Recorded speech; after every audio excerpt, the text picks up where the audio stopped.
Hello, my dear listeners. My name is Kishore Ganesh, and in this episode of the Vocal About Visuals podcast, I'll be reviewing the Marvel TV series Loki, which is one of Marvel's bona fide hits from its fourth phase of storytelling.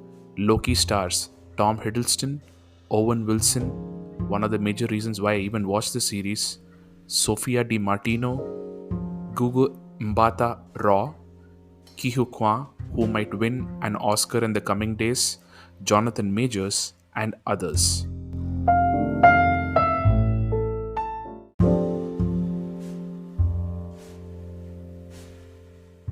Loki, just like Thor, is a character with a lot of pathos, or at least that's how Marvel chose to showcase these two brothers.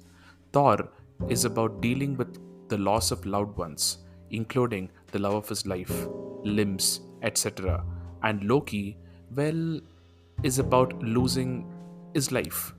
And in this series that is set after Avengers Endgame, the Loki who escapes in that film ends up getting captured by the Time Variance Authority, or TVA, a kind of police force that monitors timelines and eliminates things that exist outside of their timelines, which Loki happens to be one. And just as he's about to get eliminated, an even greater threat seems to be powerful enough to murder the time police themselves, which happens to be an unprecedented event. Owen Wilson, who's this streetwise time police cop guy, understands that Loki is an asset rather than a threat that needs to get eliminated and starts working with Loki to stop the threat that is murdering TVA agents, and simultaneously seeks to discover who exactly is behind the TVA and why it was set up. Loki eventually comes face to face with the threat, and a further lot of things happen in the mere 6 episodes that make up season 1 of Loki. Now, apart from being a solid outing for Marvel, Loki is important from the context of Quantumania, the new Ant-Man film coming out this Friday, because it explains the origin of Kang the Conqueror, the next big baddie of the Marvel Cinematic Universe. He also happens to be a shade of blue, like Thanos, but hey, what are you going to do?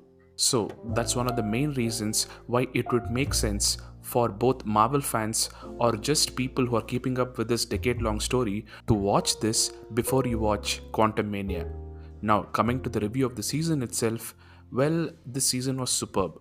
Hiddleston brings his trademark charm to the role, and his evolution as we journey through the season makes for an engaging watch. He is surrounded by superb characters like Owen Wilson's Mobius M. Mobius and Sophia Di Martino's Sylvie, who bring really strong motivations of their own, which spices up the story. Full credit to the creators, Michael Waldron, the head writer, and Kate Herron, the director, for making me like a sci fi show by not bringing in some convoluted mumbo jumbo to explain the timelines, time travels, etc., and for managing to tell a compelling Loki story with an extremely Loki esque romance in the midst of it all. And this romance is that rare thing that is conflicting because it feels somehow wrong and unbelievable, and yet at the same time endearing, and more importantly, prompts/induces discussions that are both philosophical and psychological. If a show can do all this in 6 episodes, well, that's a winner in my books. Check it out right now on Disney Plus Hotstar, and preferably before you head to watch Quantumania. Once again, my name is Kishore Ganesh. This is the Vocal About Visuals podcast. Thank you, my dear listeners, for your time and for listening. Please consider following this podcast on your preferred podcast platforms and on YouTube. And if you could be so kind to follow me on Twitter and Instagram at Podcast Plural, that would be greatly appreciated too. Thank you.